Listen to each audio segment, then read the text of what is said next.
How's it going, everyone? Obviously, a lot of negativity coming from me recently, but I think rightfully so, and one of the games that a lot of us expected to see at the PlayStation Showcase was in fact the Last of Us multiplayer project. We knew that it's been in development for a long time. Obviously, it didn't ship with The Last of Us Part 2. We thought we were gonna get it sometime somewhat shortly after. I don't think we were expecting it, 3-4 months after, but Last of Us Part 2 came out nearly 3 years ago, and there is no sign of this Last of Us Factions multiplayer, whatever they're gonna call it, and it looks like there might be a little bit of trouble in paradise when it comes to Naughty Dog's multiplayer project. We'll talk all about that. Phantom Blade Zero is a game that I covered, and I know that a lot of you guys are incredibly excited about it. It honestly seemed like to a lot of people that was the most surprising game of the showcase. I am telling you guys, and I mentioned this when we talked about it in the dedicated video about it, temper your expectations about this game, and I'll explain why, but there's a lot of reason why you need to be incredibly skeptical about this game. It's a game that you guys saw some gameplay of. It might not even look anywhere near like that by the time it comes out, and that's if it ever comes out. We'll talk that at the end of this video, but Naughty Dog put out a statement, which this statement was very tactically done because they were getting ahead of the story when it came to Jason Schreier's report. Naughty Dog must have known that Schreier was going to come out with this report. If you look at the tweet timestamps, Naughty Dog put out the tweet at 2:40 p.m. Eastern Time, May 26th. Schreier's story went live at 3:12 p.m. Eastern Time, May 26th as well. A lot of times you'll see companies do this when they know a story's about to break. They'll get ahead of the story to try to save face a little bit, and that's a very common PR move, and that's exactly what Naughty Dog and Sony was doing here. So Naughty Dog's statement was, The Last of Us fans, we know many of you have been looking forward to hearing more about our The Last of Us multiplayer game. We're incredibly proud of the job our studio has done thus far, but as development has continued, we've realized what is best for the game is to give it more time. Our team will continue to work on the project as well as our other games in development, including a brand new single-player experience. We look forward to sharing more soon. We're grateful to our fantastic community for your support. Thank you for your passion for our games that continues to drive us. They had to squeak in the comment about the single-player game to at least bring some sort of positivity, because had they cut off this post right at the end of best for the game is to give it more time about the multiplayer project and added nothing else, and then that compounded with Schreier's statement, all of the focus would have been on this multiplayer project that is seemingly a long ways away, or it may never even come to fruition. So that's Naughty Dog's statement about the multiplayer project. If you go to Bloomberg and Schreier's statement, the article itself went live at 3:10 p.m. Eastern Time. So, the timing still works out. Naughty Dog was getting ahead of the story.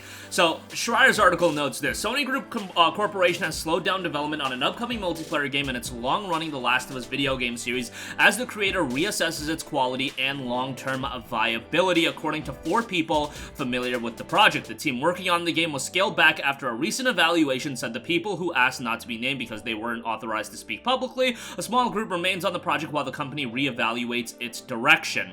Sony has invested heavily in games as a service or video games designed to be monetized beyond their initial sales through ongoing purchases. As part of that push, it asked another of its video game studios, Seattle-based Bungie, to evaluate the games across its portfolio. Bungie raised questions about The Last of Us multiplayer's project's ability to keep players engaged for a long period of time, which led to the reassessment. So a lot to digest there. First of all, let's talk the good. The fact that Bungie is at the helm of these games as a service and they're analyzing these games, huge thumbs up. Bungie, whatever you think about Destiny, that game has an active and consistent player base. And what I've heard about Destiny, I haven't been super invested into Destiny recently, but I have friends, one in particular, that is super into it, and I take his opinion about the ongoings of Destiny very seriously because he's been hardcore into that game since the very beginning with Destiny 1 and has played every single expansion, and that's the game he constantly plays. So I have a general idea of the reception of Destiny, and he seems to rather enjoy it and talks pretty highly about the expansion. And look at the community that Bungie has cultivated. They've done a good job with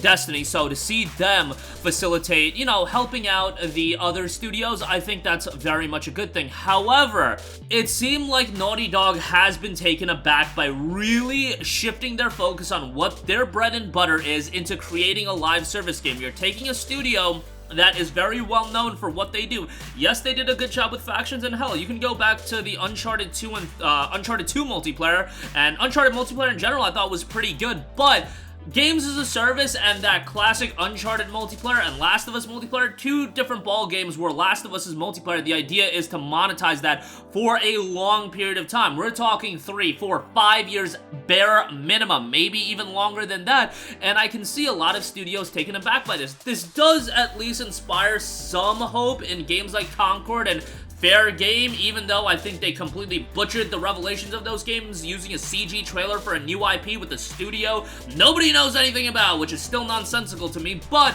if Bungie also evaluated those games, that makes a lot of sense as well. And I already know what people are gonna say. Hey, do you want them to put out a game that isn't ready? Well, no, nobody wants that, but it doesn't have to be we want a game that's not ready. Nobody wants a game that's not ready. However, this multiplayer project was announced years and years ago, and the fact that essentially it's looking pretty grim, it's looking pretty bleak for this project to actually ever come to fruition, that is a scary, scary sign in terms of these live service projects in general, and I get why Sony is doing it. Look, with their Horizons, their God of Wars, all of these games, they have a ceiling. You kind of know the ROI that they're gonna give, and Horizon and God of War, those are the titles that are gonna do exceedingly well. Every now and again, you're gonna have your Days Gones of the world, but you'll get, you know, the Spider-Mans, God of War, Horizons that are always gonna do very well, but there is an absolute ceiling to those games. Those games ROI, it's gonna hit a maximum at some point, and they're kind of at that point. You have to invest more and more into the cultivation of these single-player games, and you sell them once, and they're trying different methods in, you know, monetizing these games for a longer term, hence, you know, having a subscription service where you can roll the game out to a year after launch, get people subscribed to a higher tier service, roll out expansions like a Burning Shore, like an Iki Island, ultimately port the game to PC. That is ways to extend the monetization period of single-player experiences. However, that is a far cry from what the goal is. That somewhat mythical unicorn that a lot of developers, a lot of publishers are reaching for. They just throw at the wall all of these live service games. Look at what Ubisoft's doing. It doesn't matter if 10, 15 failed projects. If we can just get that one game, or we could just get a couple games that resonate, boom, we're golden, and we've got years and years of revenue that's gonna be attached to this game. Look at what Sony's projecting with their live service titles. It's gonna be a lot of investment into their live service program, because they're hoping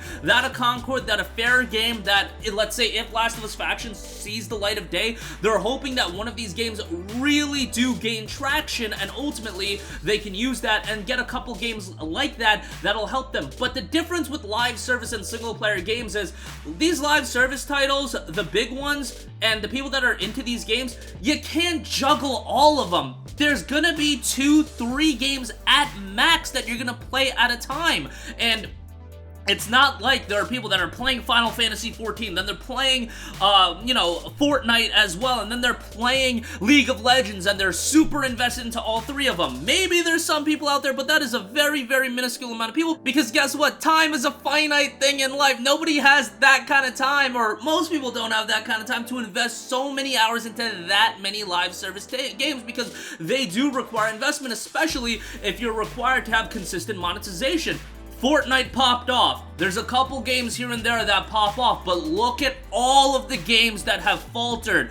You probably don't know about a lot of them because they come out, they don't sustain a player base, and then they go to the wayside, never to be heard from again, but they definitely did exist, and that could happen with a Fair Game, that could happen with a Concord, but we're gonna learn over time that if this is gonna be something that's gonna be successful for Sony, but Sony's gonna be kept under a microscope more than a Ubisoft putting out Roller Champions. That's just gonna be the story, because Sony has cultivated this perception of them that they are known for these big budget, high quality single player experiences. So when they do go the live service route, if a game fails, if a game isn't successful, then they're gonna be held under a microscope. That is absolutely gonna be happening, and that's the expectation that Sony set for themselves.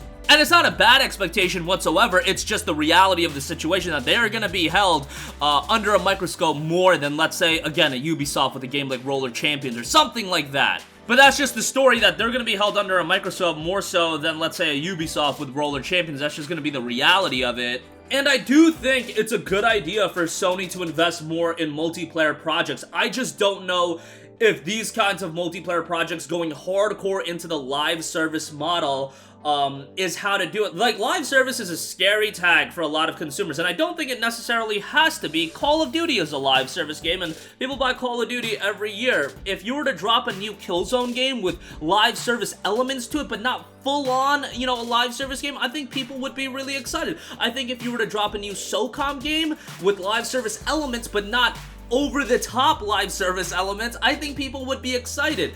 It's just, when it comes to new IPs, it's gonna be something that you're really gonna have to win people over, and doing it with a CG trailer, like revealing live service titles with a CG trailer, really not the best course of action, in my opinion. But we'll see how it turns out for Last of Us.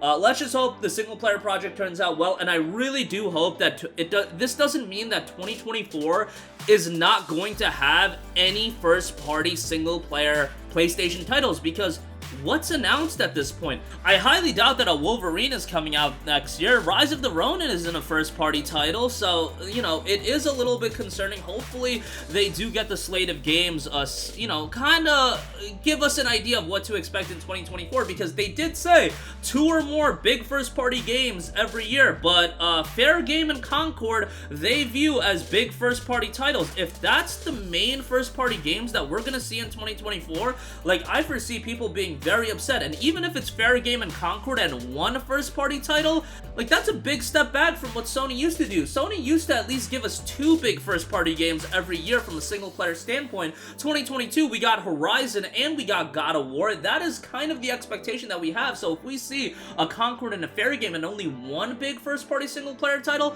that would be a colossal disappointment, even if there's stuff like FF7 Rebirth and Rise of the Ronin, when they aren't first-party games. Those are second-party titles, and quite possibly with timed exclusivity deals. Okay, that is about The Last of Us multiplayer title. I also want to talk about Phantom Blade Zero, which is a game that caught the eye of several people, but I want to get the word out there as much as possible that this is a game you have to be incredibly skeptical about. And I know exactly why Sony threw a game like this in there, even with the intention, and they know it, that this game ultimately may not look like the way it did in that trailer, and ultimately that this may not be a game that they actually see a release of in 5 or 6 years. A lot of people think that this is going to be a 2024 or 2025 game, and you're absolutely insane if you think that is the case. They did do a Q&A going over some information. They said the game length is 30 to 40 hours, and the combat scenes are captured in engine, which is already something that is very much a head-scratcher. If you're expecting the game to actually be like that, that is concerning. And you also have to remember, S-Game, prior to the development of Phantom Blade Zero, which really kicked off in major development in 2022, yes, it's only been in development for a year. Prior to this, they had mainly worked on mobile games. Yes, just mobile games. So this is their first foray into a big title. Not only that, this is a Chinese-developed game. Guys, look at the previous big Chinese titles that people get excited about. Lost Soul Aside got announced in like 2015. It is 2023, and that game is nowhere near in sight. I still see people on social media talk about Lost Soul Aside as if it's this big PlayStation game that's upcoming that people should be excited about. It has been like 8 years. What? Another game, Black Myth Wukong, another big budget game that got announced in 2020. It's scheduled for summer 2024. Fingers crossed that it comes out at that point, but with a lot of these Chinese titles, it looks like they present these incredibly stylish technical gameplay demos that dupe people into believing these are real games and they're gonna play this way and they're gonna come out soon. That is far from the case. You have to go into these games with an incredible level of skepticism, and the fact that they're saying that it's in-engine, the fact that, you know, gameplay started in early 2022, and the fact that they also said that there isn't an exclusivity agreement for this game, that's at least what they said in their Discord. All of that stuff is pretty notable. I thought that this game was a PlayStation 5 and PC, like, timed exclusive or something like that, but, yeah, this is a game, again, I would be shocked if you're gonna play it within the next 3 years. It's giving total Lost Soul Aside and Black Myth Wukong vibes, and it really seemed like Sony just threw this in as a game that would, you know, catch the eye of people, and they could be like, okay, they could throw it in social media and be like, whoa, this game looks so cool. But Sony's not stupid. Sony knows what's going on. They've already known how these games have turned out and what the status of this game is. They know, but I know a lot of other people don't know what's been going on with these these Chinese titles. They don't even know that this is a Chinese developed game. I saw someone say that this was a JRPG, and that is not the case at all. And from my vantage point, the game isn't far along in development. In fact, if you go to the PlayStation blog, and it's a post from the founder and CEO of S-Game, go to the end of that blog post, and what does it say? I am pulling it up right now. It says, as we work vigorously on the new PS5 game, there will be more news down the road. And the fact that they're not talking about a window, they're talking about how this is as much as we can disclose at this stage. What stage are we in? I don't foresee this being a game that's going to be coming out anytime in the near future. And if you want to get excited about games that are coming out in 2026, 2027, more power to you. But I am going to be of the mindset that you need to remain incredibly skeptical that this game will even ever come out, and if it does come out, that it will actually look like the footage that we saw. But that's going to do it for me. I know I've been a downer recently, but I feel like these things do need to be pointed out, and everybody's going to be a downer when it comes to The Last of Us news. And yeah, hopefully, whether it be Last of Us Part 3, whether it be a new Uncharted, probably Last of Us Part 3, that does make progress. And in the case of Phantom Blade Zero, again, just be incredibly skeptical when it comes to that game. That'll do it for me. Sound off with all of your thoughts in the comments section down below. Thank you for watching, and goodbye. Hey guys, we hope you enjoyed the video, and if you did, make sure to hit the subscribe button, and if you're already subscribed, do us a favor and hit the bell icon. This way you'll be notified whenever we post a new video. That's the best way to keep up with all of our uploads, and we usually try to upload 2 videos a day. And with the bell icon hit, you'll be notified whenever we do upload a video. As always, thanks for watching.